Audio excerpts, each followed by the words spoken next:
नमस्कार, घटना चक्र में आपका स्वागत है। मैं हूं विपुल सिंह। रोज बरोज की तरह कुछ खास मुद्दों के साथ, कुछ खास मेहमानों के साथ आज दो मुद्दों पे हम चर्चा करेंगे अपने इस कार्यक्रम घटना चक्र में। पहला मुद्दा, जिस तरीके से सियासी तकरार देखने को मिल रही है दिल्ली के अंदर, दिल्ली की जनता परेशान है। एक तरफ अफसरशाही जो अफसर हैं वो नाराज हैं नई सरकार से, वहीं दूसरी तरफ जो है केजरीवाल और नजीब जंग के बीच में भी जंग का माहौल बना हुआ है। इन सब के बीच में केंद्र सरकार को भी निशाने पर लिया जा रहा है। आज का दूसरा मुद्दा है, कल फिर पाकिस्तानी झंडे लहराए गए हैं जम्मू कश्मीर के अंदर। क्यों नहीं राज्य सरकार, केंद्र सरकार कोई कड़ी कार्रवाई ऐसी कर रही है जिससे इस तरह की घटनाओं पर रोक लग सके। तमाम खास मेहमान हमारे साथ जुड़ चुके हैं। भास्कर घोष जी हमारे साथ मौजूद हैं, नेता भारतीय जनता पार्टी के। हमारे साथ नंदकिशोर गर्ग जी मौजूद हैं, नेता भारतीय जनता पार्टी के। हमारे साथ मौजूद हैं इरफान रसूल साहब, वरिष्ठ पत्रकार। अश्विनी कुमार सिंह हमारे साथ मौजूद हैं, वरिष्ठ पत्रकार। आप सभी का बहुत बहुत स्वागत है। सबसे पहला सवाल नंदकिशोर जी आपसे मैं जानना चाहूँगा कि ये जो स्थिति बनी हुई है, लगातार ये कहा जा रहा है कि केंद्र सरकार के इशारे पर एलजी साहब काम कर रहे हैं, क्या कुछ स्थिति है? आखिर में एक व्यक्ति है जिसको 67 सीटें मिली हैं 70 में से, वो अपना मुख्य सचिव नियुक्त नहीं कर पा रहा है। जो भी स्थितियां हैं, आप कैसे उसे देख रहे हैं? और दिल्ली की जनता सफर कर रही है, गर्मी का मौसम है, पानी से लेकर के बिजली तक की तमाम समस्याएं हैं और उसको इम्प्लीमेंट कराने के लिए अफसरों की जरूरत है।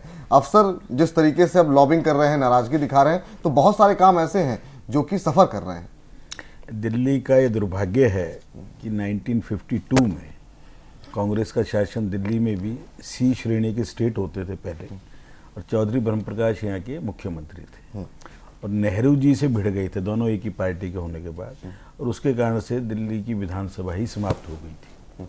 बहुत जद्दोजहद के बाद 67 में मेट्रोपॉलिटन काउंसिल मिली, जो बाद में 93 में विधानसभा बनी। और मुझे लगता है कि शायद जो हमें स्टेटहुड नहीं मिलने का कारण यही एप्रीहेंशन थी ब्यूरोक्रेसी के दिमाग में, और जो केजरीवाल ने सत्य सिद्ध कर दी कि कोई भी आदमी जो कैपिटल में यदि अराजकतावादी आ जाएगा और वो कल कुछ भी निर्णय ले लेगा तो देश कैसे चलेगा। मैं समझता हूँ, आज मुझे भी लगता है कि हमारी मांग पूरी क्यों नहीं हुई।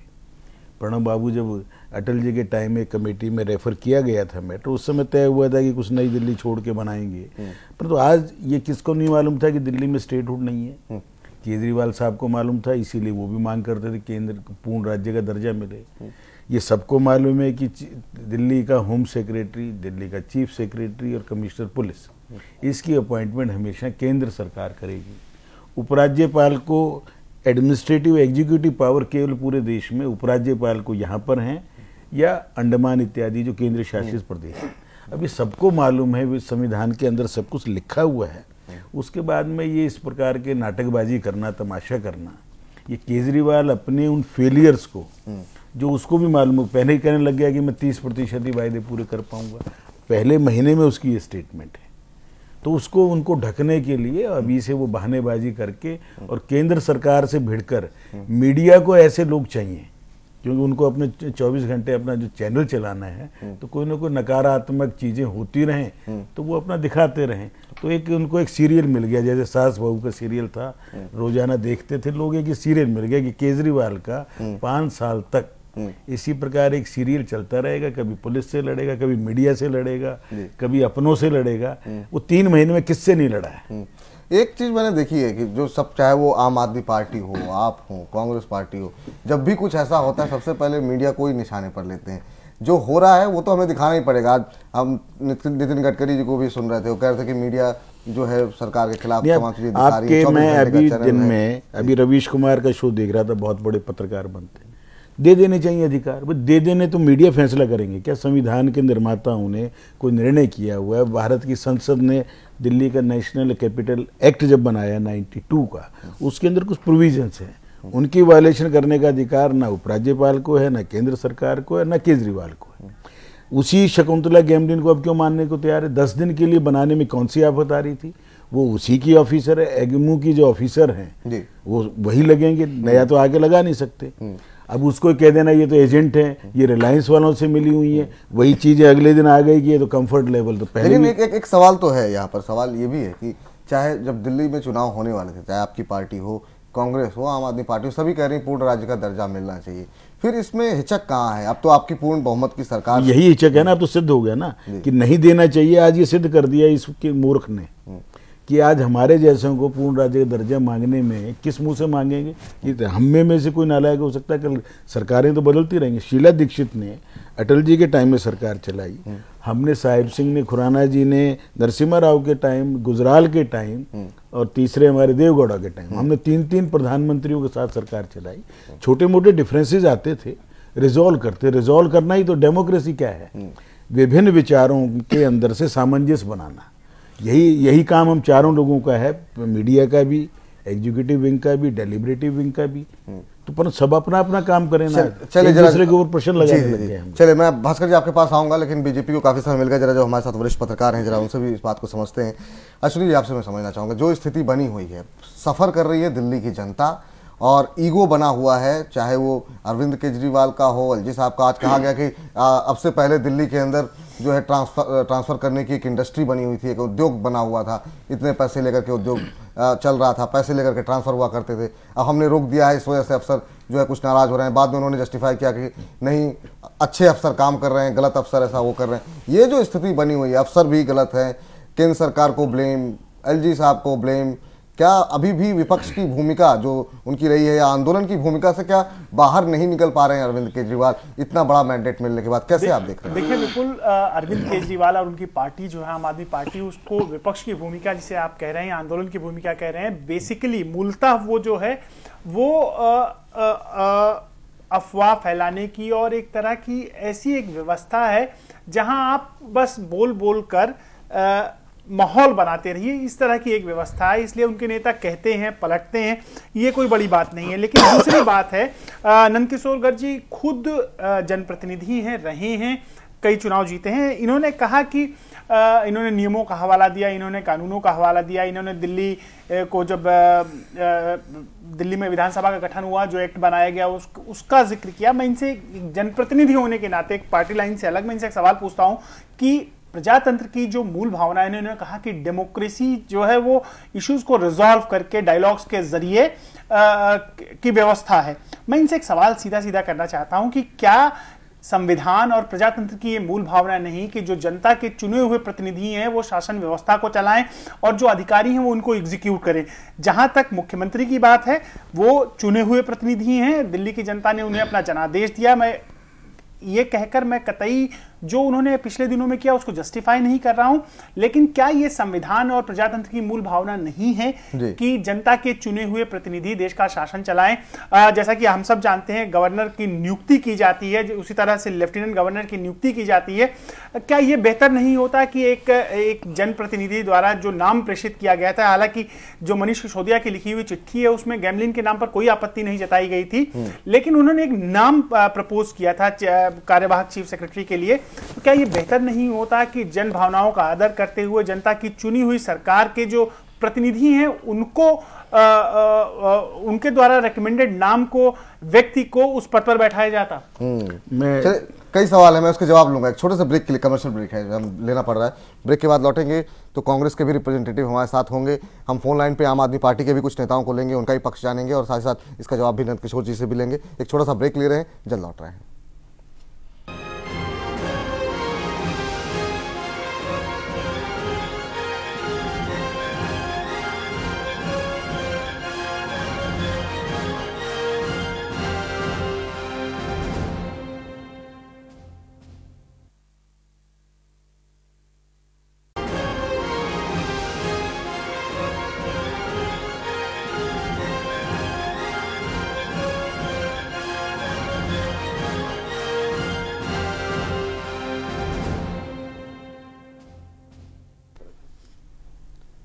घटना चक्र में ब्रेक के बाद आपका स्वागत है। हमारे साथ तमाम खास मेहमान बने हुए हैं। हम बात कर रहे हैं जो स्थिति दिल्ली के अंदर बनी हुई है। दिल्ली की जनता परेशान है और लगातार बयानवार, पलटवार की स्थिति देखने को मिल रही है। और खास मेहमान हमारे साथ जुड़ चुके हैं, सुदेश वर्मा जी, वरिष्ठ पत्रकार।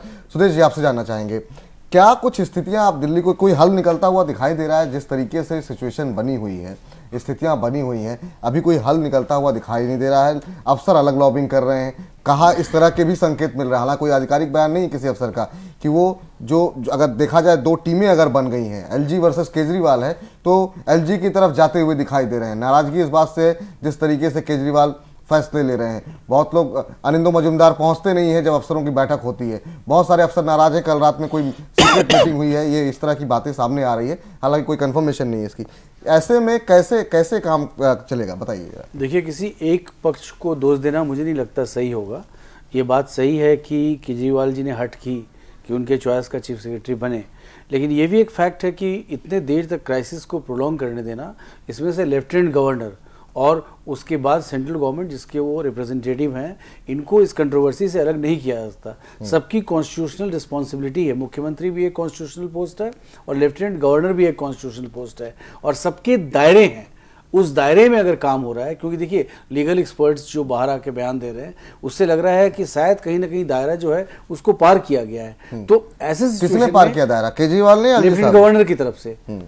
तो मेरा मानना है कि बहुत आराम से सेंट्रल गवर्नमेंट जो है एक ओपिनियन ले सकती थी, क्योंकि देखिए फ्लूइडिटी है, एक ओवरलैपिंग है अथॉरिटी का, तभी प्रॉब्लम है ना। अगर सब कुछ क्लैरिफाइड रहता तो प्रॉब्लम नहीं होता। दिल्ली पूरी स्टेटहुड का दर्जा दिल्ली को नहीं ग्रांटेड है, इसलिए लेफ्टिनेंट गवर्नर यहाँ ज्यादा पावरफुल है, एडमिनिस्ट्रेटर की तरह काम करते हैं। और एक मुख्यमंत्री अगर केजरीवाल की तरह आ जाता है जो सब कुछ अपने हाथों से डिलीवर करना चाहता है, जैसे है कि मान लीजिए चीफ सेक्रेटरी का इंपॉर्टेंस क्या है, जो भी मुख्यमंत्री के दायरे हैं उस मुख्यमंत्री के दायरे में काम करने के लिए ही चीफ सेक्रेटरी को दिया गया है।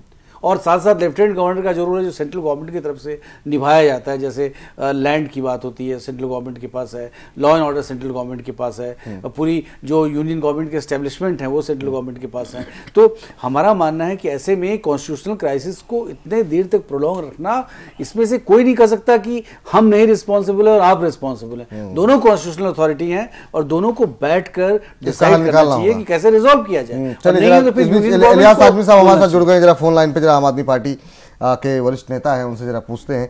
आजमी साहब, बहुत बहुत स्वागत है आपका। पहला सवाल मेरा यही कि दिन गुजरते जा रहे हैं लेकिन झुकने को कोई तैयार नहीं है, बैठ करके कोई मसला नहीं निकल रहा है, क्या स्थिति बनी हुई है? कल रात में अफसरों की भी कोई बैठक हुई है जिस तरह की खबरें आ रही हैं, और नाराजगी है अफसरों में, और कहा यह गया है कि जो सूत्रों के हवाले से खबर है कि हम किसी राजनीति में नहीं पड़ना चाहते हैं, अलग अलग पार्टियों की सरकार रही है यहाँ पर, लेकिन हमें राजनीति का शिकार मत बनाइए।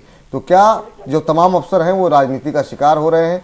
इलियास आजमी साहब, आपसे मैं जानना चाहूंगा, और साथ ही मनीष सिसोदिया ने आज जो बयान दिया कि यहाँ पर ट्रांसफर करने के लिए फैक्ट्री चलती थी, पैसे का लेन देन होता था, बाद में कहते नहीं ऐसा नहीं होता था, क्या कुछ कहेंगे आप? हेलो जी जी किससे पूछ रहे हैं? जी आजमी साहब, क्या जो कुछ दिल्ली में हो रहा है क्या कहेंगे उस पर आप? दिल्ली में हो रहा है जी, अगर राज्यपाल ही सारी ट्रांसफर पोस्टिंग करेंगे, सारे मालिक रहेंगे जी, तो दिल्ली में चुनाव कराने की क्या जरूरत थी? विधानसभा का बोझ जनता पर डालने की क्या जरूरत थी? जी, एक सरकार का बोझ डालने की क्या जरूरत थी? लेकिन आजमी साहब, एक सवाल ये भी है कि दिल्ली बाकी राज्यों से अलग है, ये पता है सबको। इलियास साहब एक बात बताइए, क्या मुख्यमंत्री या जो चुनाव होते हैं उसका मुख्य उद्देश्य आप ये कह रहे हैं कि सिर्फ ट्रांसफर पोस्टिंग करना होता है या डेवलपमेंट का काम करना होता है? उसका मकसद उसका सरकारें ट्रांसफर पोस्टिंग के लिए बनती है क्या? और कानून के मुताबिक सरकार के को चलाना, तरक्की देना, सबके साथ इंसाफ करना, ये सब उसका काम होता है।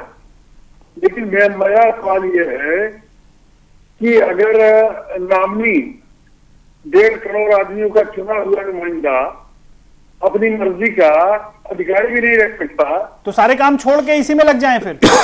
नहीं, अधिकारी भी नहीं रख सकता, और किसी का नुमाइंदा नहीं एक आदमी जी जो सिर्फ प्रधानमंत्री का नुमाइंदा है, वो उसको सारे अख्तियार हमने क्या जरूरत थी? मेरे साथ बीजेपी के नेता भास्कर घोष साहब हैं, वो कुछ कहना चाह रहे हैं जी। भास्कर घोष साहब हमारे साथ हैं, भारतीय जनता पार्टी के नेता, वो कुछ कहना चाह रहे हैं। घोष साहब, अपनी बात रखिए। मेरा जो कहना है कि जो कॉन्स्टिट्यूशन मान करके इलेक्शन हुआ, इलेक्शन में चुनाव जीत के आए हैं, कॉन्स्टिट्यूशन जो है वो बहुत क्लियर है। If you go to the article 324 to 327 and 329, इसमें साफ साफ किया गया कि provided that in case of difference of opinion between LG and CM, the case to be referred to the president. In case of the pending decision of the president, if it necessary to take immediate action to take such action to give such direction, the LG is allowed. That means constitution में इसका प्रावधान बहुत LG साफ को है। ज्यादा शक्ति दी है। और भी एक बात है, LG should take a decision in consultation with the CM. Approval और कंसल्टेशन में बहुत एक बारीक फर्क है। कंसल्टेशन अप्रूवल, सो अल्टीमेटली देखा जा रहा है कि LG has got some power which has got individual impacts, and वही एलजी आज के दिन में वो कर रहे हैं, कॉन्स्टिट्यूशन मान के कर रहे हैं। और ये जो कोई चीज है जो उन्होंने कह रहा है कि इलेक्टेड गवर्नमेंट, ये मतलब ये नहीं कि elected government can defy the constitution. कोई भी स्टेट में इलेक्टेड गवर्नमेंट जो होते हैं वो उस स्टेट, उस इंडियन टेरिटोरी का जो कॉन्स्टिट्यूशन मान के होते हैं। तो ये कॉन्स्टिट्यूशन के ऊपर डायरेक्ट चैलेंज है, और ये चैलेंज जो है वो चैलेंज एक तरफ से जा रहा है कि देयर इज करप्शन हो रहा है, एक तरफ जा रहा है कि बैड गवर्नेंस हो रहा है। ये जो आम जनता है उनके ऊपर काफी इफेक्ट हो रहा है। वो कह रहे हैं कि गुड गवर्नेंस का एग्जांपल अगर ये होगा तो फिर आगे बढ़ने मैं इसका जवाब आजमी साहब से ले लूं। आजमी साहब, जो अभी भास्कर घोष साहब कह रहे हैं कि संविधान में बकायदा इस बारे में प्रावधान है, एलजी साहब को ज्यादा अधिकार दिए गए हैं, दिल्ली बाकी राज्यों से अलग है। अब जब आप चीजों के मामले में है जी, पुलिस की ट्रांसफर पोस्टिंग एलजी करेगा, जमीन के any मामले matter में who he feels is the object for the जमीन administration। की मिल्कियत भारत सरकार की है। जी 3 मामलों में अगर दिल्ली सरकार किसी के ट्रांसफर पोस्टिंग करती है तो एलजी को रद्द करने का इख्तियार है।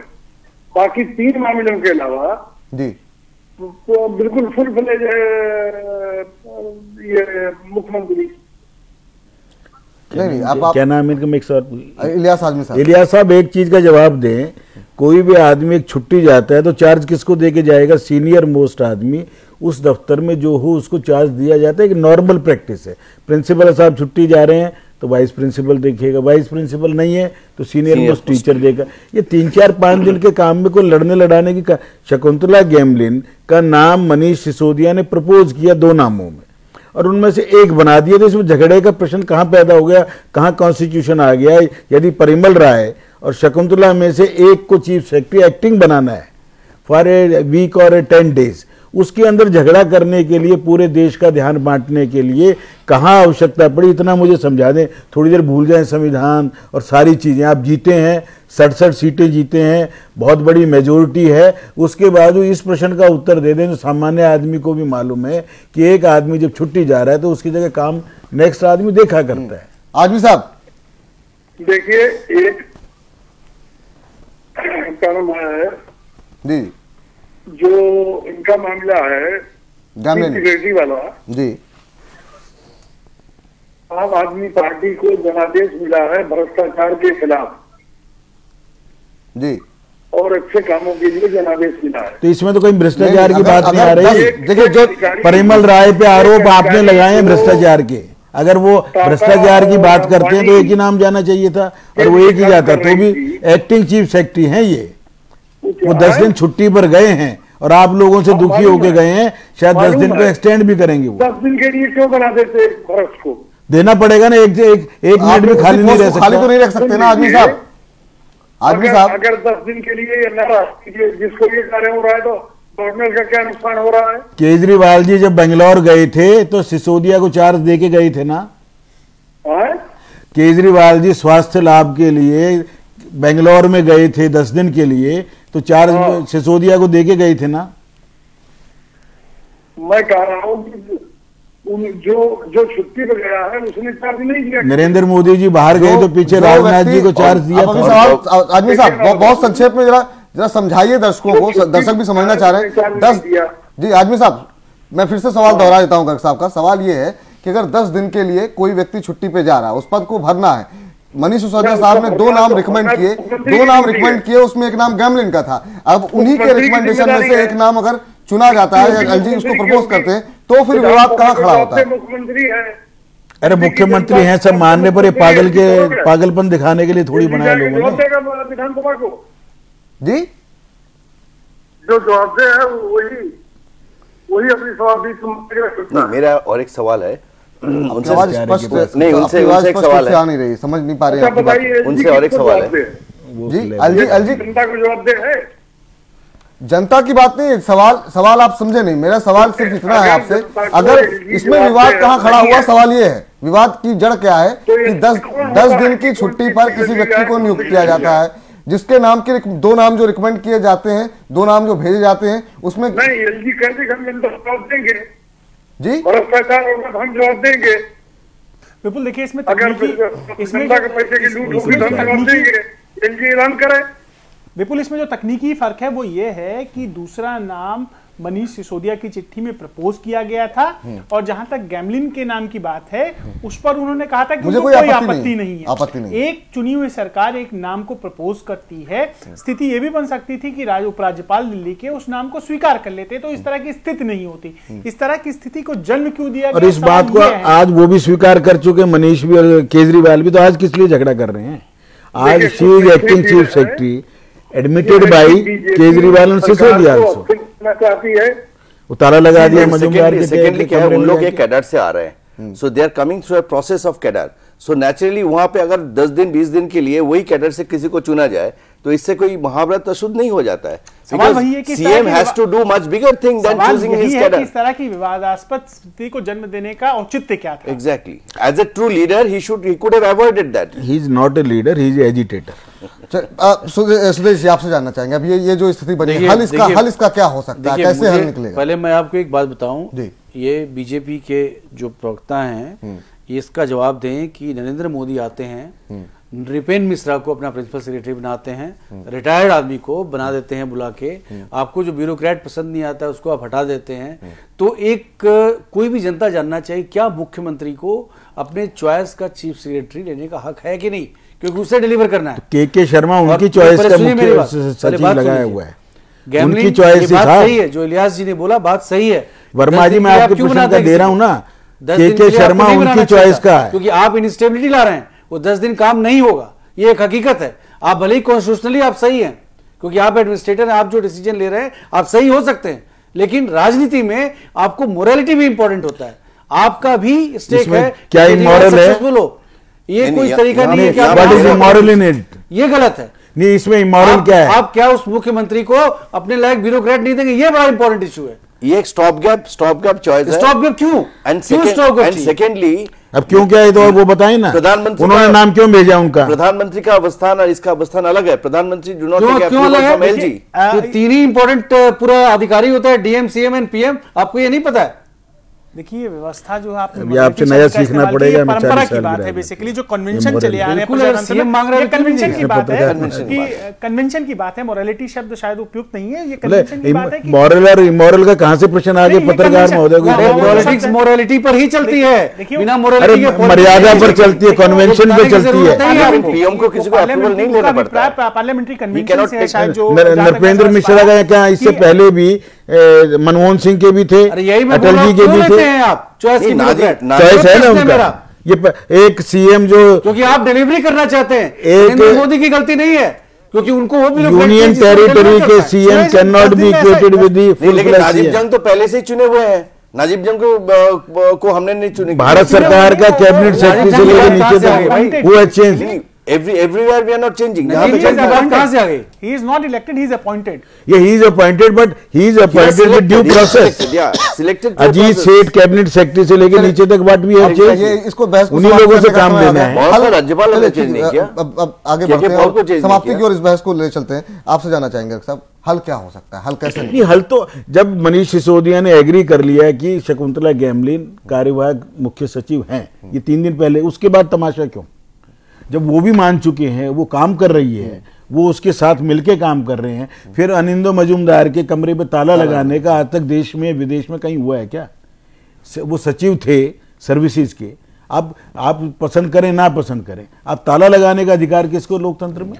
और उसके ऊपर हल कैसे निकलेगा? हल तो अगर अफसर नाराज होते हैं या फिर ऐसी स्थिति, ब्यूरोक्रेट्स वर्सेस गवर्नमेंट, अगर स्थिति अगर आज की तारीख में सारे सीनियर अफसर उसमें लिख के दे रहे हैं कि हम इनके साथ काम नहीं कर सकते, तो अफसर वो अपने लगाने की पावर। लेकिन आप अफसर को सपोर्ट नहीं करिए, ये डेमोक्रेसी के लिए सही नहीं है।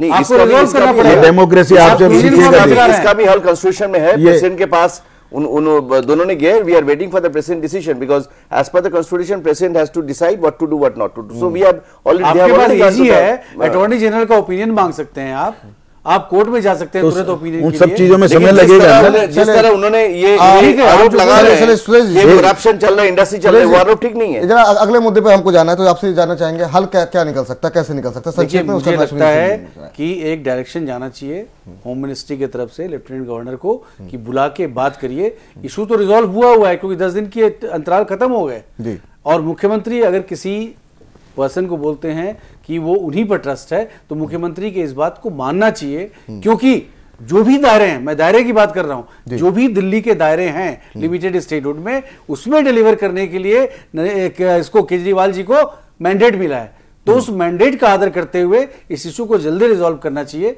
क्योंकि क्राइसिस सिचुएशन की ओर बढ़ रहे हैं हम लोग। ब्यूरोक्रेसी वर्सेस पॉलिटिशियन नहीं होना चाहिए।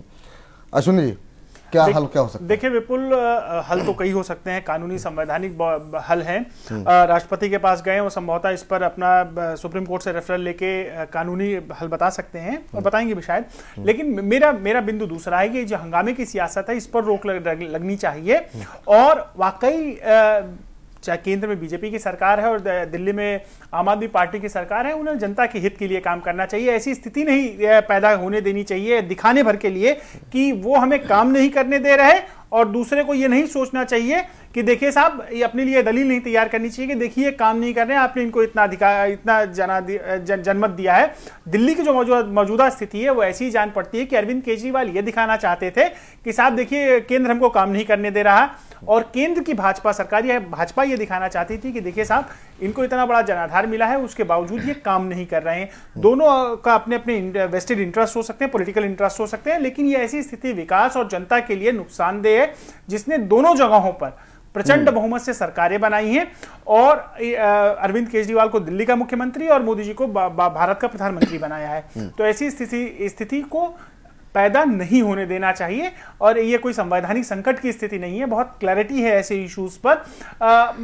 कानूनी रास्तों से इसका हल बहुत आसानी से निकाला जा सकता था।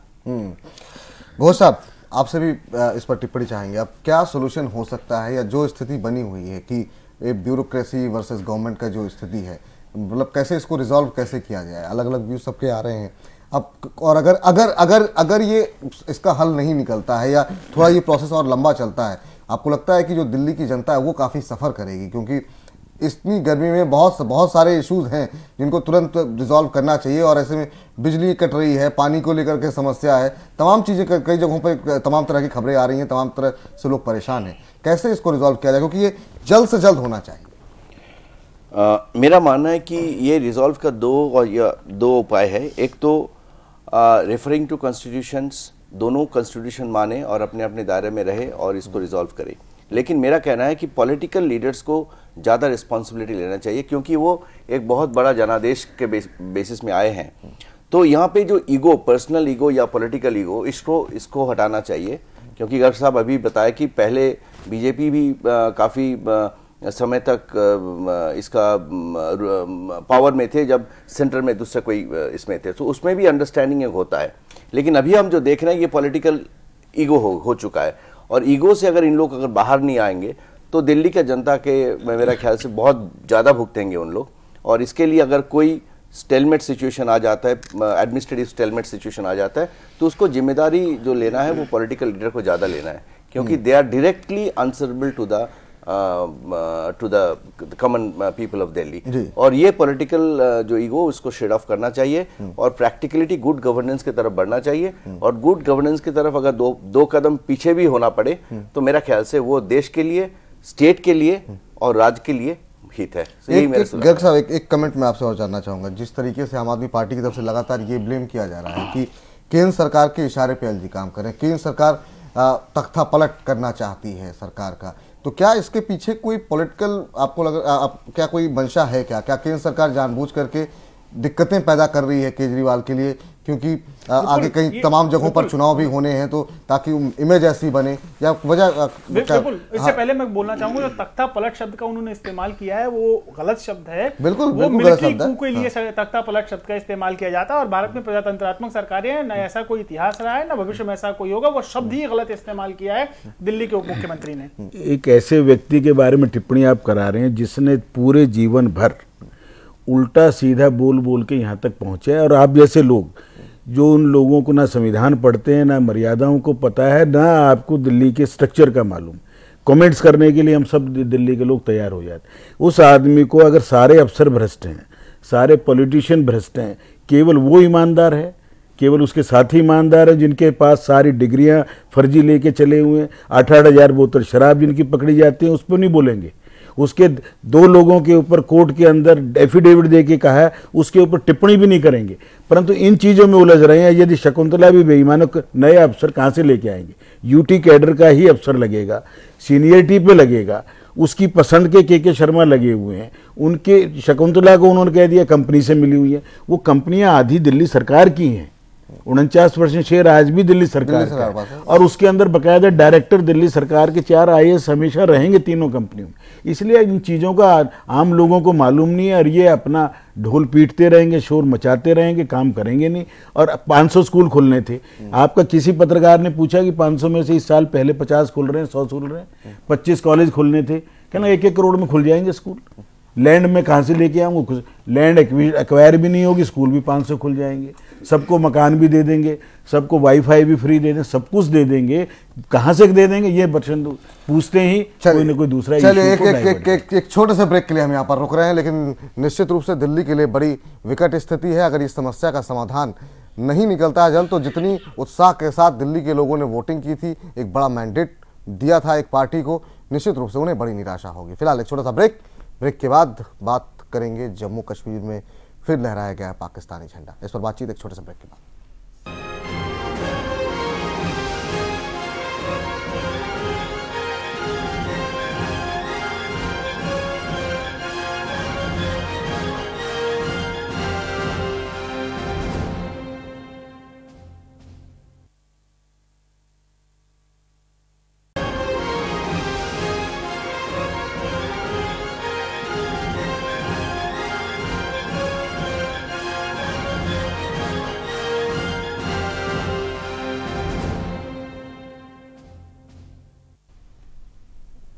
घटना चक्र में ब्रेक के बाद आपका स्वागत है। तमाम खास मेहमान हमारे साथ बने हुए हैं, कुछ और खास मेहमान हमारे साथ जुड़े हैं। हमारे साथ मौजूद हैं नंदकिशोर गर्ग जी, नेता भारतीय जनता पार्टी के, भास्कर घोष जी हमारे साथ मौजूद हैं, नेता बीजेपी के। हमारे साथ डॉक्टर SP सिंह अब जुड़ चुके हैं, नेता कांग्रेस पार्टी के।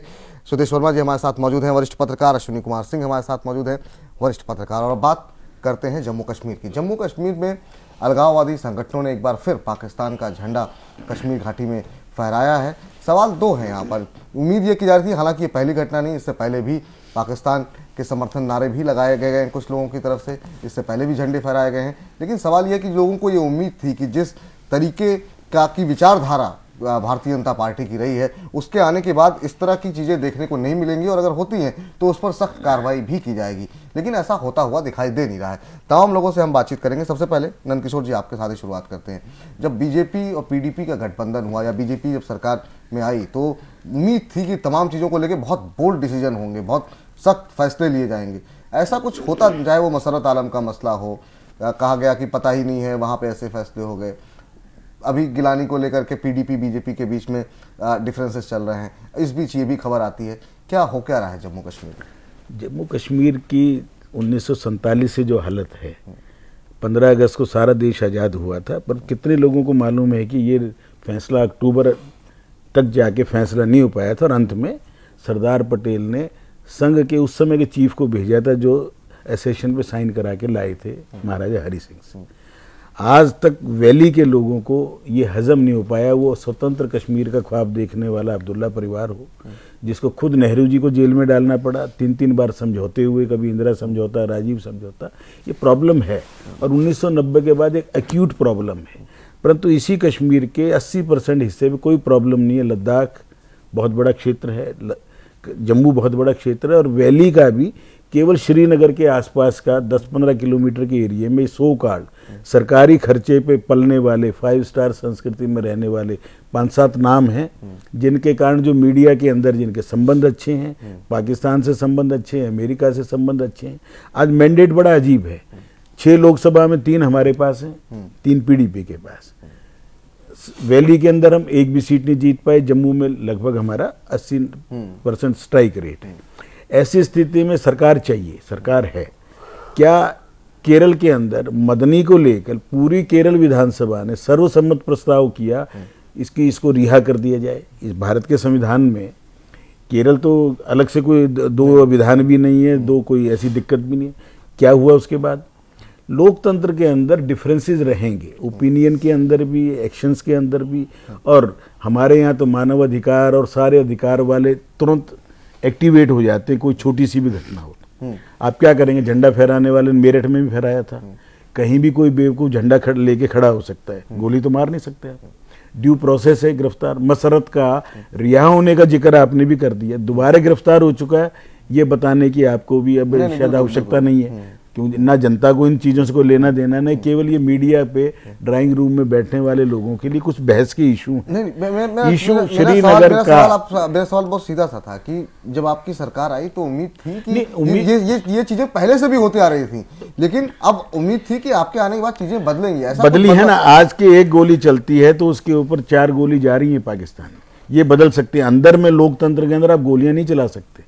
जनता अगर 100, 200, 500 लोग इकट्ठे हुए हैं, वो अपनी कोई बात कह रहे हैं तो आप वीडियोग्राफी कर सकते हैं, बाद में एक्शन ले सकते हैं। ये हमेशा 4-5-6 लोग हैं जिनको सबने, अभी मीडिया ने ही बताया कि इनके ऊपर करोड़ों रुपए खर्च करती है भारत सरकार। सरकार का मतलब बीजेपी, कांग्रेस, सब में उसमें डिफरेंस नहीं कर रहा। दिल्ली आते हैं, 5 स्टार होटलों में ठहरते हैं, सबको सिक्योरिटी दी हुई है। आतंकवादियों को, देश विरोधियों को सिक्योरिटी देने वाला देश शायद मेरा भारत देश है। ये अजीब स्थितियां हैं, इनमें परिवर्तन होना चाहिए। हाँ, तो आप तो केंद्र में पूर्ण बहुमत से आपकी सरकार केंद्र में बहुमत है। कश्मीर के लिए इशू के लिए इतना बहुमत हमें जिस दिन दे देंगे हम ठीक करेंगे। उसके लिए तो आप ये कह रहे हैं कि अगली बार से जब गिलानी या फिर बाकी लोग जो आप 5-6 नाम कह रहे हैं, जब वो दिल्ली आएंगे तो उन्हें 5 स्टार में रुकने की या फिर उनका उस तरह से स्वागत नहीं होगा? बिल्कुल नहीं होना चाहिए, परंतु वो स्टेट गवर्नमेंट खर्चा कर रही है जो हमारे ही ग्रांट्स जा रही है। आज की तारीख में दुर्भाग्य है इस देश का, और इसमें सब पार्टियों को एकमत होना चाहिए कि देश विरोधी लोगों को कोई सिक्योरिटी नहीं देनी चाहिए। सिंह साहब, सिक्योरिटी सिंह साहब को मिले, मुझे मिले तो उसमें तो इतराज है। उनको हमने सिक्योरिटियां दे रखी है। मैं सरकारों की बात कर रहा हूँ, उसमें बीजेपी, कांग्रेस, देवगौड़ा, इंदर गुजराल सब आ लिए। ये ढर्रे बदलने चाहिए, और जो देश के हित में नहीं है, लोग देश के साथ नहीं है, उनको ना कोई पासपोर्ट, ना वीसा, ना कोई सुविधा मिलनी चाहिए। चलिए सिंह साहब, आपसे जानना चाहेंगे, आप कैसे देख रहे हैं जो कुछ भी जम्मू कश्मीर में हो रहा है? देखिए, जम्मू कश्मीर में अब कुछ जरा ज्यादा होने लगा है, और जम्मू कश्मीर के लोगों ने, मेनली जम्मू रीजन के लोगों ने, जो बीजेपी का एक नारा था सेक्शन 370 हटाएंगे, उसके ऊपर वोट दिया, और इसकी वजह से इन्हें बहुत सीटें मिली, और उन सीटों की वजह से उन्होंने सरकार बनाई है जी। लेकिन मेरी समझ में नहीं आता वो एजेंडा कहाँ है। राम मंदिर की बात करते हैं, उस एजेंडे को लाते हैं, सरकार बनाते हैं, वो एजेंडा भूल जाते हैं। अब 370 के एजेंडे पे वहाँ सरकार बनाई है। आप इन दोनों पे हमसे सहमत हैं? आप इतना ही कह दीजिए, कांग्रेस से हो जाएगा काम। एक राम मंदिर भी बन जाएगा, 370 भी कांग्रेस सपोर्ट कर देना। मैं कहता हूँ इनको बहुमत है, नहीं है बहुमत। आप भी हमें इस चीज में साथ दे दें, पार्लियामेंट में लाएं उसको, और आप समर्थन देंगे? कांग्रेस का राहुल जी या सोनिया से कहला दें, बड़ी जल्दी सॉल्व हो जाएगा। 370 का समर्थन करेगी कांग्रेस? 60 साल से आपका बहुमत था राज्यसभा में समर्थन। सिंह साहब, देखिए ये एक पार्टी लेवल पे जब इनका आएगा तो उसके ऊपर फैसला लिया जाएगा। मैं इस महीने में, आज की तारीख में मैं कमेंट करने के टीवी चैनल में बैठे हुए हैं, क्या आप इस बात का आश्वासन, बड़ी अच्छी बात है, कम से कम पार्लियामेंट में तो लाए, ये तो पार्लियामेंट में लाने को तैयार नहीं है। आज राजीव गांधी की, आज राजीव गांधी की पुण्यतिथि है, राजीव गांधी की आज पुण्यतिथि है। मैं भी उनके प्रति अपना नतमस्तक हूँ। उन्होंने राम मंदिर बनवाने के लिए शिलान्यास कराया था, बूटा सिंह को भेजा था, उनका सपना ही पूरा करा दें। आज के दिन इतना पुनीत कार्य है, अपनी पार्टी आपकी सहमत हो जाए तो कोई झगड़ा नहीं है। देखिए वो कोई पॉलिटिकल एजेंडा नहीं था, वो लोगों की आस्था। इस बार अगर मैं तो कह रहा हूं नहीं था, आस्था की बात है, आप बनाइए, हम सहमत है ना। आप उस एजेंडे से पार्टी में आते हैं, आप उस एजेंडे से इलेक्शन लड़ते हैं, आप सरकार आपकी आ गई है, हमने सरकार बनाई है विकास के एजेंडे, उसके बाद सरकार की, और राम मंदिर के प्रति पूर्ण आस्था है। जिस दिन आप संसद में हमें समर्थन दे दे, बन जाए। 70 बिल के लिए भी अमेंडमेंट के लिए लाइए। हाँ, तो आप लाने की जहमत तो उठाएं। जहमत ने आप जम्मू में बात की चीज है, आप लाने की जहमत उठाएं। कांग्रेस के गुलाम नबी आजाद एक दिन कह दें ये दोनों एजेंडा बने रहेंगे, हम लोग इलेक्शन लड़े जाएंगे और इलेक्शन जीते जाएंगे। लेकिन जनता इतनी बेवकूफ नहीं है, सब समझती है। सेक्टर हटाने का प्रयास अब नहीं आप किया। देखिएगा, अब आप कह रहे हैं कि आप क्या जो संसद स्थिति में बिल जम्मू लाइए। कश्मीर में है, चाहे वो 10% लोग हों, 2% लोग हों, 1% लोग हों, जिस तरीके से नारेबाजी होती है, हम कह रहे हैं 1% लोग ऐसे हैं, बहुत कम एरिया में है, लेकिन उनके खिलाफ कोई सख्त कार्रवाई ऐसी क्यों ना की जाए सरकार की तरफ से कि एक मिसाल बने, लोगों को डर लगे कि ठीक है, आप जिस मुल्क में रह रहे हैं आपको इस बात का सम्मान करना होगा, आप दूसरे मुल्क के कोई जिंदाबाद के नारे या और खासतौर से ऐसा मुल्क जो कि आपकी जिसके साथ मित्रता नहीं है, लगातार कटुता भरे संबंध रहे हैं, तो आपको लगता है सरकार को कोई कड़ा एक्शन लेना चाहिए ताकि एक मिसाल हो, लोग इस तरह की हरकतें सार्वजनिक रूप से ना करें? पहले तो देखिए, मेरे ओपनिंग रिमार्क्स ये हैं कि ये फ्रिंज एलिमेंट्स हैं जम्मू एंड कश्मीर के, जो एक लाइकली जो पीस की पॉसिबिलिटी है उसको डिस्टर्ब कर रहे हैं, और ये गिने चुने लोग हैं, क्योंकि सारे लोग नहीं आ रहे जो पहले सिचुएशन। बिल्कुल। ये आपको अप्रिशिएट करना पड़ेगा। कहीं भी देखिए, कहीं कोई कन्वर जाता है, कोई पत्थर मार देता है, कोई प्रेस कॉन्फ्रेंस में जूता चला देता है, इसका मतलब हर पत्रकार जूता नहीं चला रहा है, ये समझने की जरूरत है। दूसरा जो इशू आपने उठाया बहुत सही इशू है कि झंडे का अपमान क्या एक इलेक्टेड गवर्नमेंट सहेगी, और यहां बीजेपी कटघरे में है, क्योंकि बीजेपी सरकार में है। बीजेपी अगर सरकार में नहीं होती तो बीजेपी कटघरे में नहीं होती। सरकार में जो भी है, और खास करके ये अलायंस के साथ है, आप कॉन्स्टिट्यूशन के तहत आपका ओथ होता है, और डिस्पाइट की जेएनके का कॉन्स्टिट्यूशन डिफरेंट है लेकिन इंटीग्रेटेड है फुली। इलेक्शंस हमारे कॉन्स्टिट्यूशन के तहत होते हैं, तो आपको ये मानना होगा कि ये गलतियां हो रही, इस पर अगर एक्ट नहीं करेंगे आप, मान लीजिए दिल्ली में अगर मैं उस तरह से झंडे को जला दूं तो क्या मुझे आप छोड़ देंगे? नहीं छोड़ेंगे। तो ये डिस्क्रिमिनेशन क्यों? लॉ को असर्ट करना पड़ेगा, और यहां जो पॉलिटिकल लीडरशिप है उसकी पूरी की पूरी रिस्पॉन्सिबिलिटी है, वो नहीं बच सकते, चाहे वो बीजेपी हो चाहे वो पीडीपी हो। और मुझे लगता है ये एक अच्छा एक्सपेरिमेंट है, इसको थोड़ा मौका देना चाहिए, क्योंकि ये दो डिफरेंट आइडियोलॉजी के लोग मिले हैं, शायद इससे एक ऐसा इमरजेंस हो जो जम्मू एंड कश्मीर में लॉन्ग टर्म पीस ला सके। यही उम्मीद है हम लोगों का, इसलिए लोग टॉलरेट। लेकिन आप इलीगल एक्ट जो है, जो लॉ एंड ऑर्डर की सिचुएशन, उसको आप नहीं टॉलरेट कर सकते। घोष साहब, आपसे जानना चाहेंगे क्यों नहीं गवर्नमेंट कुछ ये तो दिखाए कि एक स्टैंड इस तरीके का हो कि बाकी लोग डरें, कम से कम लगे कि हाँ, लॉ एंड ऑर्डर कुछ चीजें हैं, आप देश के साथ इस तरह मजाक नहीं कर सकते हैं। बाकी जगहों पर अगर इस तरह की एक्टिविटी हो तो काफी सख्त एक्शन लिया जा सकता है, लेकिन कश्मीर में हम उस तरह की सख्त कार्रवाई क्यों नहीं करते हैं? क्यों, कि वजह क्या है इसकी? इससे तो ऐसे लोगों को, अलगाववादियों को और बल मिलता है कि हम ऐसे ही करेंगे, आप तो कुछ करते नहीं है हमारा, या आप कुछ कर नहीं सकते हैं। मैं इस बात को थोड़ा सा अलग दिशा में देखता हूं, क्योंकि अभी नया सरकार बनने के बाद एक तो है कि एक पॉलिटिकल बैलेंस होना चाहिए।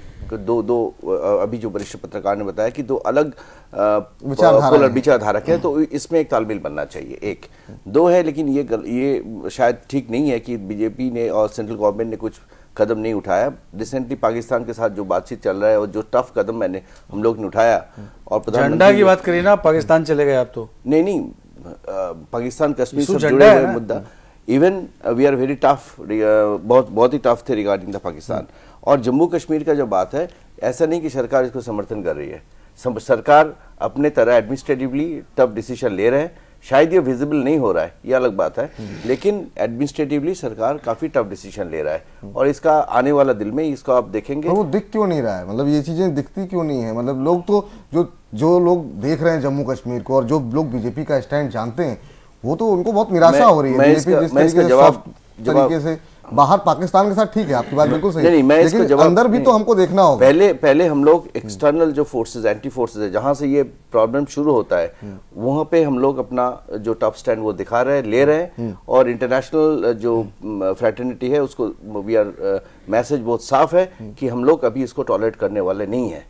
अब जब अंदरूनी इशू होता है, आप घर के बाहर के लोगों से जैसे बिहेव कर सकते हैं, घर के लोगों से वैसा बिहेव नहीं कर सकते हैं। आप अपने फैमिली के साथ वो बिहेव नहीं कर सकते, फैमिली के साथ बिहेव कर सकते हैं, लेकिन उसका तरीका अलग होता है। वो तरीके अलग हम लोग दे रहे हैं। अब we are definitely taking an action, but तरीका अलग है। आप तो कंडेम में नहीं कर रहे हैं भाई साहब, आप बता दीजिए कोई बीजेपी लीडर की वो आग कहां गए कि आप कंडेम तक नहीं कर रहे हैं इस एक्ट को। पहले बात तो ये है कि अगर कोई भी सरकार में है, किसने कंडेम नहीं किया? नेशनली कंडेम करिए, बिल्कुल किया है। इससे ज्यादा घिनौना और गलत काम क्या होगा? कि आप इसको क्यों नहीं देखिए, किस बेस पे आपने कह दिया कंडेम नहीं कर रहे हैं? नेशनल चैलेंज आप तो डिफेंड कर रहे हैं उसको, सभी पार्टियों ने किया है। सबसे पहले आप कंडेम करिए, सभी ने कंडेम किया, कांग्रेस अपनी सरकार को कंडेम करिए, झंडा का बेइज्जती हो रहा है। झंडा का बेइज्जती नहीं हो रहा, झंडा फहराना गलत है। ऐसा काम मत भारत करिए। के झंडे की बेइज्जती की देश बात बड़ा नहीं है। है इसमें, पाकिस्तान का आपकी झंडा राजनीति बड़ी फहराने नहीं। की बात हो रही है। झंडे तो की ये बेइज्जती का पत्रकार मुद्दा इसको नहीं है। भारत के आज बात है कि अश्विनी जी, और पाकिस्तान के हमको रेफरेंस इतना भी नहीं मालूम है। पाकिस्तान का रेफरेंस इसलिए लिया, भारत के झंडे का अपमान पाकिस्तान के जो झंडे फहराने की बात बात है। है, भारत के झंडे के अपमान की कहां से बात आ रही है? मैं पाकिस्तान का रेफरेंस इसलिए लिया कि पाकिस्तान का झंडे की बात हो रहा है यहाँ पे, और इसके पीछे पाकिस्तान की मदद है। और इस सरकार आने के बाद कई अरे साहब, हम इतने कमजोर चले। नहीं है कि पाकिस्तान की मदद को हम कटे अश्विनी जी, अश्विनी जी, नहीं, फाइनल हम कमेंट लोग आपकी उसको तरफ से, सख्त कैसे उठा रहे हैं, कैसे लेकिन- स्थिति को कैसे देखा जाए, क्या जो उम्मीदें थी, क्या क्यों नहीं सरकार कोई कड़ी कार्रवाई कर रही है? अश्विनी जी आपसे देखिए विपुल, अगर इस पूरे प्रकरण को देखा जाए तो चुनावी रैलियों में जो हमारे नेता होते हैं वो बहुत बहादुर, बहुत प्रखर दिखते हैं, बहुत तेज तर्रार दिखते हैं, कोई भी दल हो, जो मूल दल है देश के। लेकिन जब हम सत्ता में आते हैं या सरकार होती है तो हम सॉफ्ट स्टेट वाली जो स्टेट है उससे बाहर नहीं निकल पाते हैं। इस तरह की जो घटनाएं होती हैं, इस तरह की, अभी कुछ दिन पहले भी ऐसी एक घटना हुई थी, मसर्रत आलम वाला केस हुआ, उसके बाद मीडिया में काफी तू हुई, काफी क्रिटिसिज्म के बाद उसे पुनः गिरफ्तार किया गया और जेल भेजा गया। इस तरह की घटनाओं पर तब तक रोक नहीं लग सकती जब तक कि कठोर फैसले ना किए जाए, कड़े कदम ना उठा जाएं। ये जो सॉफ्ट स्टेट वाली परिकल्पना है कि हम लोकतांत्रिक है, बहुत अच्छी बात है, हम प्रजातंत्रात्मक है, बहुत अच्छी बात है।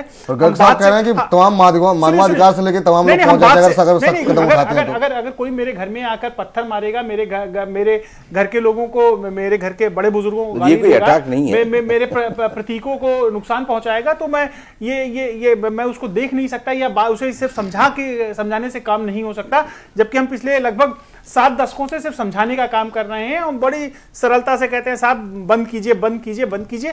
लेकिन ऐसी स्थिति जब होती है तो आपको कुछ कठोर कदम उठाने होते हैं, कड़े कदम उठाने होते हैं, कुछ प्रेसिडेंट सेट करने होते हैं, ताकि जो बाकी माइंडसेट के लोग हैं या इस तरह के जो लोग हैं उनकी सोच और उनकी एक खौफ, एक डर हो उनके डर मन में। नहीं, उनके अंदर इस चीज का एक कड़ा संदेश जाना चाहिए कि साहब अब बर्दाश्त नहीं करेंगे, तब जाकर ऐसी स्थितियों पर लगाम लगेगी। हम प्रजातंत्रात्मक हैं, हमारी सोच बहुत अच्छी है, हम बातचीत से बात हल करना चाहते हैं, बहुत अच्छी बात है, लेकिन ऐसे मसलों में सख्त संदेश जाना चाहिए। बहुत बहुत शुक्रिया अश्विनी जी आपका इस कार्यक्रम में जुड़ने के लिए। सुदेश जी आपका भी बहुत बहुत धन्यवाद इस पूरी चर्चा में जुड़ने के लिए। नंदकिशोर जी आपका भी बहुत बहुत धन्यवाद। भास्कर जी आपका भी बहुत बहुत धन्यवाद।